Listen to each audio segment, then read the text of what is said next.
Hi, Coach Burrows with you on the Coach's Basketball Road. This is Dave DeBusschere as an adult after his NBA days.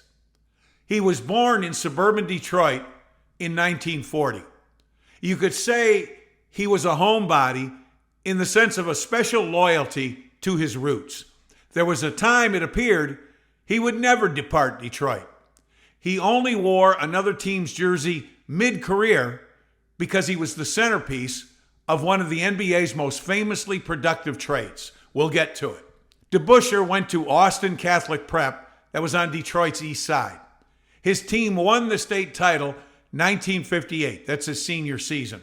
The Class A division with the largest schools in Michigan beat Benton Harbor 71-68. Here's the cheerleaders pregame show just to get the flavor of the era, a bit different than today's pregame shows.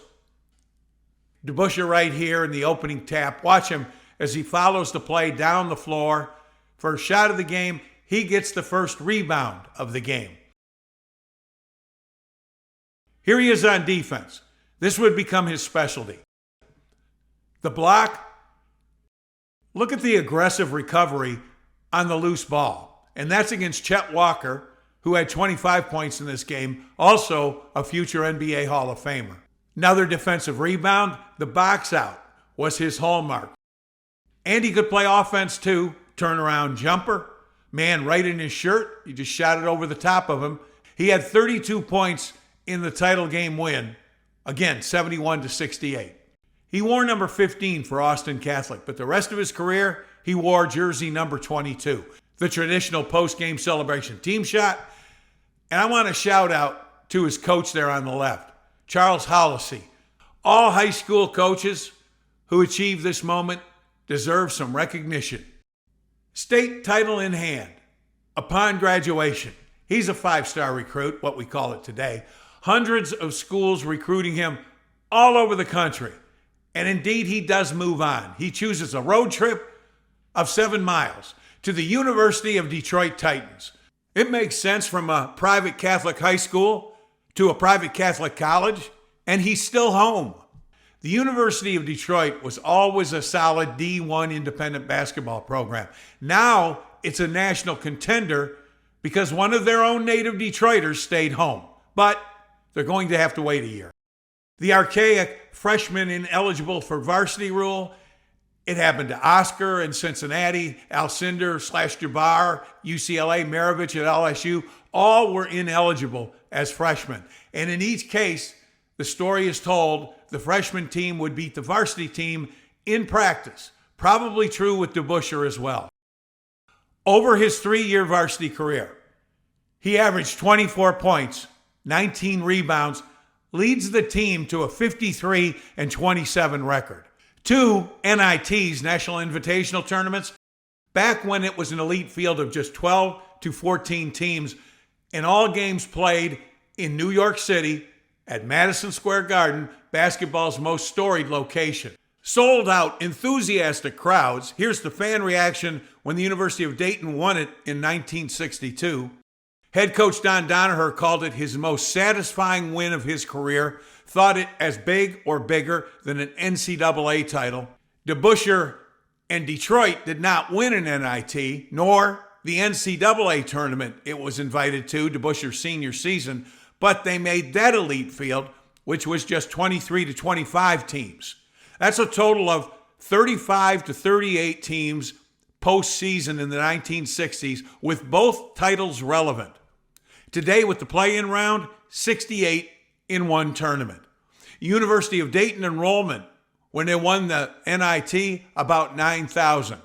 And DeBusschere, Detroit, enrollment, 8,000. Set the stage that a small enrollment, mid-major, could play with the bigger enrollments successfully, now known as the power programs. So other Detroit high school stars who are being recruited nationally stay home too. Here comes Spencer Haywood, NBA Olympic gold medal winner.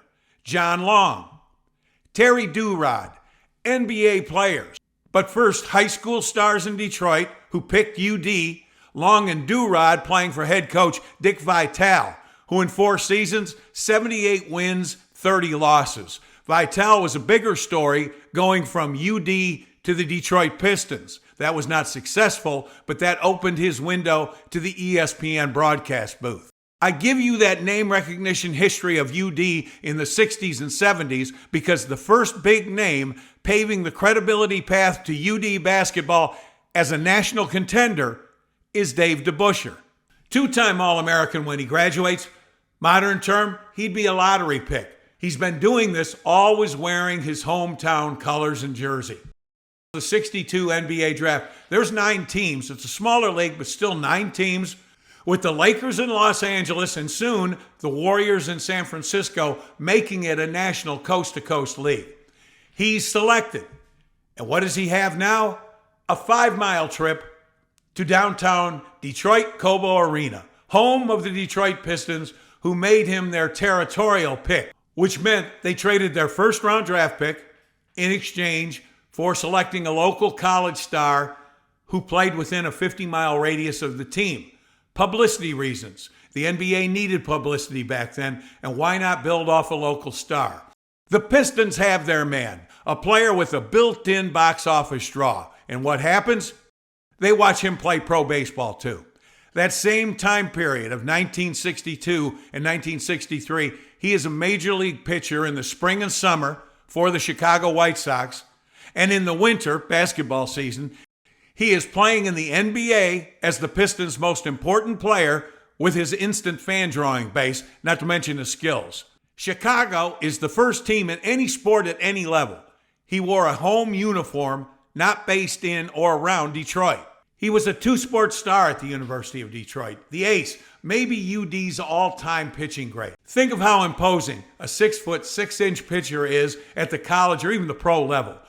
6'6", average size in basketball, but huge in baseball. And from 60 feet 6 inches, a batter must feel like DeBusschere is right on top of him after he strides to deliver.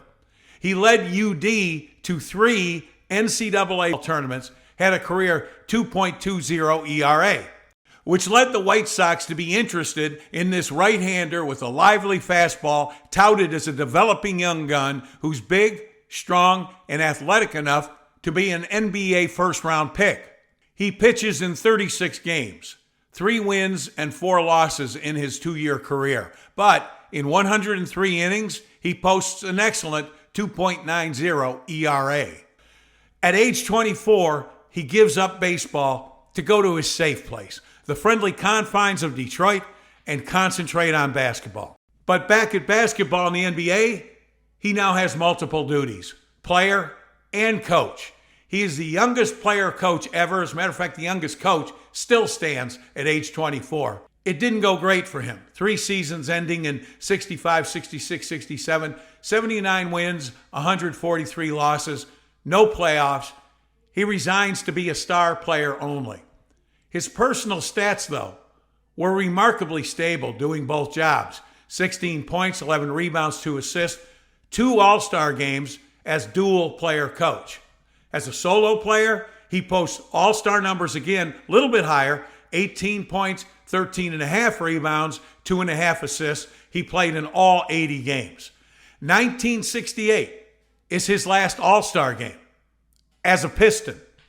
6 years into his career, he's about to depart Detroit by becoming the centerpiece of a major trade, which swings the balance of power in the NBA entering the 1970s. That's part 2 of When DeBusschere Departed Detroit. Next podcast coming soon.